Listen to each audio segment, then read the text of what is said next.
Herkese merhaba arkadaşlar, kanalımıza hoş geldiniz. Ailədən hayat kurtaran mesaj.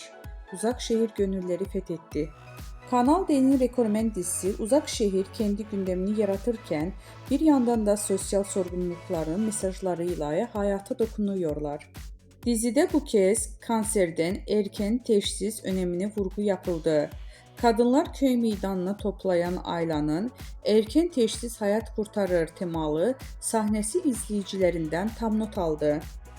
Dizide hekim olan Ayla, kadınlar biz bedenimizi de yuvamız, bedenimizi koruyacağız diye seslendi. Bir ağrı hissederseniz, bir kitle elinize gelirse veya vücudunuzda bir değişiklik fark ederseniz mutlaka doktora başvurun. Kanserde erken teşhis gerçekten hayat kurtarıyor sözleriyle izleyicilerin farkındalık yarattı.